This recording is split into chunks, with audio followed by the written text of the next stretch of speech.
पाकिस्तान इस वक्त एक एलीट कैप्चर में है। यहाँ पे एक एलीट ने इस मुल्क को कैप्चर कर लिया है। वो एलीट हर महकमे में है, वो पुलिस में भी है, वो फ़ौज में भी है, वो ब्यूरोक्रेसी में भी है, वो बिज़नेस में भी है, वो पॉलिटिक्स में भी है, हर जगह पे। और इन लोगों की तादाद कोई 2-3 हज़ार से ज़्यादा नहीं है जो इस मुल्क को कैप्चर करके जिन्होंने रख लिया है। और उनकी ज़िंदगी, यकीन करें, यहाँ पे स्विट्ज़रलैंड की ज़िंदगी से भी बेहतर है। आम आदमी सफ़र कर रहा है, मिडिल क्लास सफ़र कर रही है। और इसीलिए हम यहाँ पे आज खड़े हैं कि हमने अपनी मिडिल क्लास को आगे कैसे लेके आना है।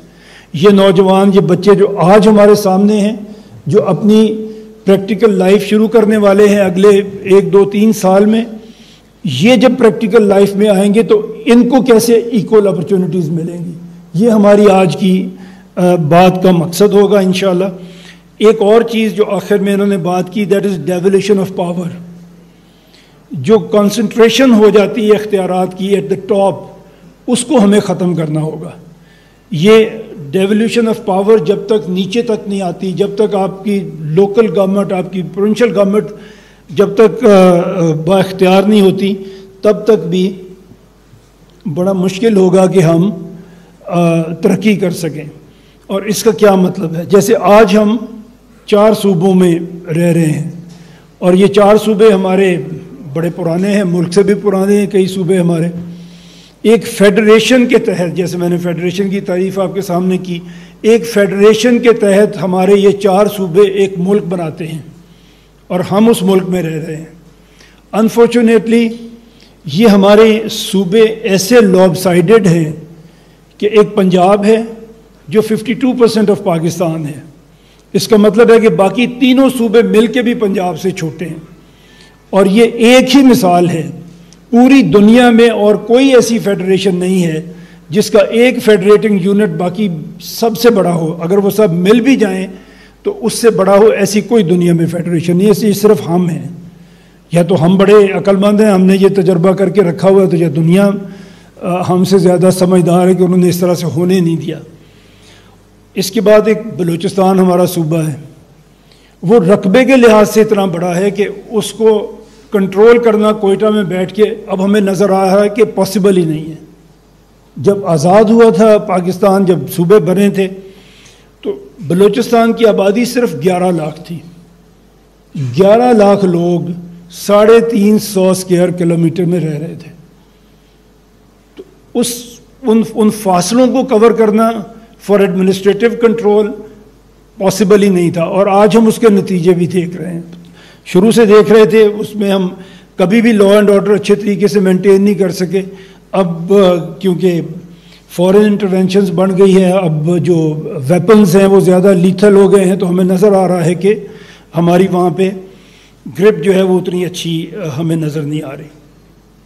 तो दुनिया में मैंने आपको बताया कि हम ही एक फेडरेशन है जिसके फेडरेटिंग यूनिट इस तरह के हैं, दुनिया में और किसी के नहीं है। और अगर मैं आपके सामने जो 10 बड़े मुल्क हैं दुनिया के, वो अपने आप को किस तरह से चला रहे हैं, और ये सारी फेडरेशंस हैं। चाइना दुनिया में सबसे ज़्यादा या दूसरे नंबर का सबसे ज़्यादा आबादी का मुल्क है।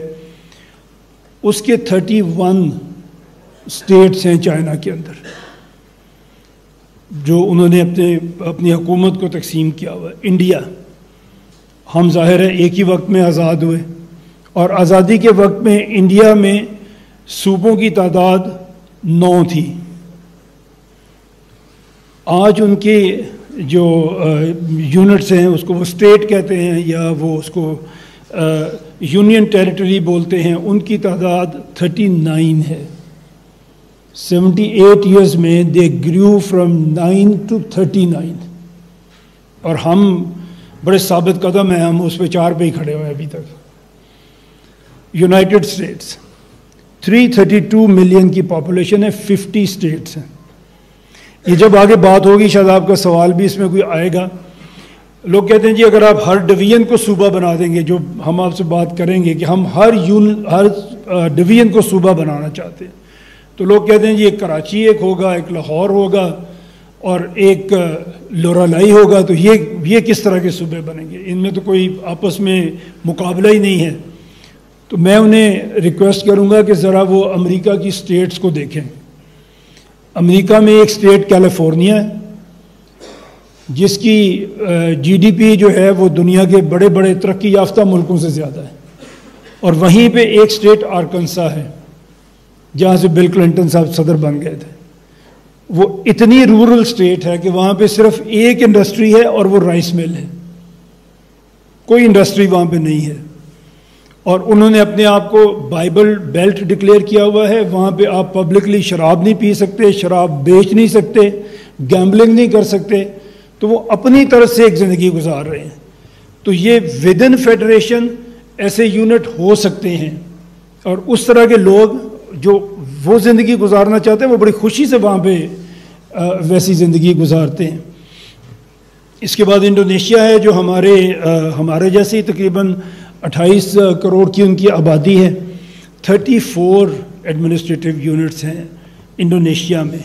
नाइजेरिया उसके बाद आता है छठे नंबर पे, हम 5वें नंबर पे, हम 4 सूबों के साथ। नाइजेरिया 20 करोड़ की तकरीबन आबादी है and they have 27 federating units. Brazil 21 crore की आबादी है, they have 36 administrative units. Bangladesh है, वो यूनिटरी सिस्टम पे चलते हैं, उनका हर district is empowered. Russia 142 million की पॉपुलेशन है और 46 प्रोविंसेस हैं उनके, 22 रिपब्लिक्स एंड 9 टेरिटरीज। क्योंकि उन्हें जो प्रॉब्लम है वो है जो बलूचिस्तान में है। इतना बड़ा रकबा है कि उसको कंट्रोल करना मुश्किल है, और आप देखिए उन्होंने 46, 22 एंड 9 टेरिटरीज में उसको तकसीम किया हुआ है। मैक्सिको 13 करोड़ की आबादी है, 31 उनके हैं आपके। अभी हम अगर अपने देखें, हम यहाँ पे अगर फ़ंड्स की बात करें, सूबों के पास तो अभी फ़ंड्स की बिल्कुल भी कमी नहीं है। लेकिन अगर मैं साइज़ आपको एक पर्सपेक्टिव में चीज़ों को बताना चाहता हूँ, तो सिर्फ 12 मुल्क हैं दुनिया में ऐसे जो पंजाब से बड़े होंगे, अगर पंजाब एक मुल्क हो। और उन 12 मुल्कों में चाइना है, रशिया है, रशिया नहीं है, चाइना है, इंडोनेशिया है, जापान है, इंडिया है। ये कुछ मुल्क हैं जो पंजाब से बड़े होंगे अगर हम उसे करें। सिर्फ 31 कंट्रीज़ ऐसी होंगी जो सिंध से ज़्यादा पॉपुलस होंगी, जिनकी आबादी सिंध से ज़्यादा है। सिर्फ दुनिया में 31 ऐसे मुल्क होंगे।